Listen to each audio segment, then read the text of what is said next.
Good morning, friends, students. In the previous class, we were discussing about the basic structure of Java programming language. Within that one, you have been seen the different sections of or different parts of your basic structure of Java. That is, you're going to have with documentation section. Then I'll be moving to the package statement, import statements, interface section, as well as class definition with main method class. So today I'll be going with a simple example of actually the simple example for your basic structure of Java or a Java programming or a program can be written. So I'll be saying a simple example has shown here, that is public class example. Within that you have written with opening brace public static void main. So as already said that Java program compulsory has a class name, and whatever the class name you're going to give, the same name should be given to your file name.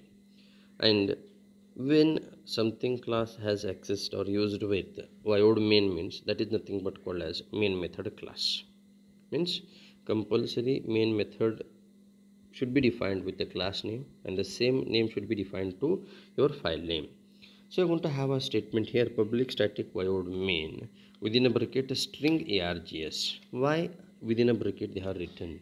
That is nothing but you are going to access or you're going to give the values at the time of command line arguments, and whatever the values you are going to give in a command line arguments, they are in a form of strings. So arguments are nothing but called as your values at the runtime, and they will be stored within the form of string. So within the next bracket, you're going to have system.out.println.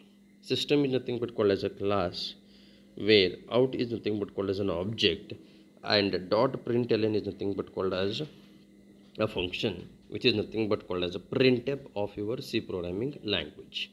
System.out.println. System.in means read. System.out means print the informations, and within a bracket you have written with hello world. So you're going to display that hello world on the screen, and you're going to close the closing braces too for your class. Hence it has been defined here what actually meant by the public. Actually you're going to have four different types of or five different types of access specifiers will be there. Within that one you're going to have the first one, that is called as public. This creates a class called as an example. You should make sure that the class name starts with a capital letter, and the public word means it is accessible from any other classes. What is going to say? If you want to have an identical class name, you can write with capital letters. Otherwise, no problem. You can write in a small letters also. Then followed with public keyword he is going to use. Why he using public keyword? Because of only one thing, that class can be accessed by any another classes. If you want to define with any private or a protected or a friendly or something else, it could not be accessed. For that sake you are going to define with public. Then you want to have with comments. To improve the readability, we can use comments to define a specific note or a functionality of methods, etc. for the programmer. Comments are used to understand what actually you are doing, what actually you are defining. Then we'll be going with the next statement, that is braces. Braces means the curly brackets are used to group all the command together to make sure that the commands belong to a class or a method. So here you are going to have two different types of opening braces and two different types of closing braces.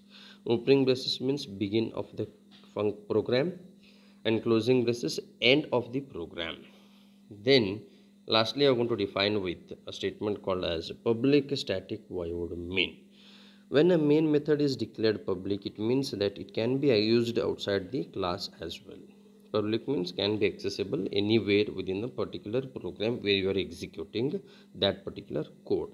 The word static means that we want to access a method without making its objects, as we call the main method without creating any objects. Static defines what? Compulsorily there should be a class objects, When you are defined with any class with a static, then there is no necessity of creating objects for them or making the objects for them. The word void indicates that it does not return any value. Already have seen in the C programming language, when you are going to define with any return type called as a void, there is no necessity of returning any value, because void itself is a non-specific value called as 0. Main method is the method which is essential part of your any Java program. So this is how actually the definition of your a simple Java program you want to have. Then we'll be going with the string of args. It is an array wherein each element is a string which is named as arguments.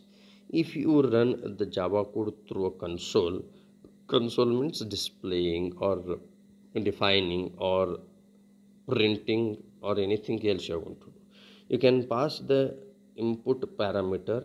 The main takes it as an input, as already had been defined that whatever the informations or whatever the things you are going to give within the main are accessed in a form of command line arguments, and those all the things will be accessed through your output window. So those all the informations will be stored as string of args. Args is a variable name, string is a data type or a class name we can call. System.out.println, the last bit of your program. The statement is used to print the output on the screen where the system is predefined class. As I already said, system is a class and out is object of the print writer class, and the method println prints the text on the screen with a new line. All Java statements end with a semicolon. As you know that system is a class which is going to reproduce or it is going to access the object called as out, defining with a function called as println.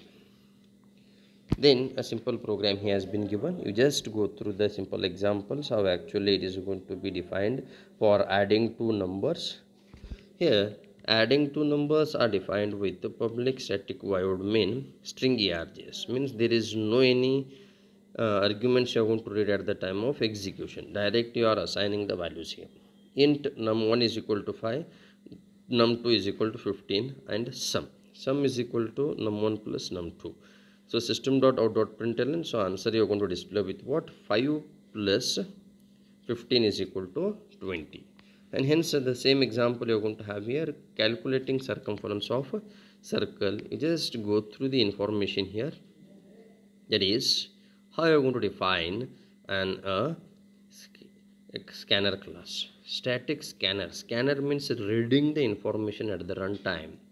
So the two different types of examples are going to say here. One is defined with values to the num1 and num2, and here sc is a readable value which is going to be accessed at the time of running the program or executing the program. So hence you are going to write with the statement called as system.out.print of enter the radius. So you are going to enter the radius, and I am going to define that radius in the form of what? Double radius equal to sc is a object of class which is going to read your value of radius. So area is equals to pi, math.pi. If you are having any problem, just directly you can define with 3.142, or you can go with math.pi into radius, which is going to calculate your area of circle. The same way you are going to have with double circumference equals to math.pi into 2 into radius. So this is a simple statements how actually the Java programs can be written over here. So hence we will be closing here itself the class. Rest other things we will be discussing tomorrow.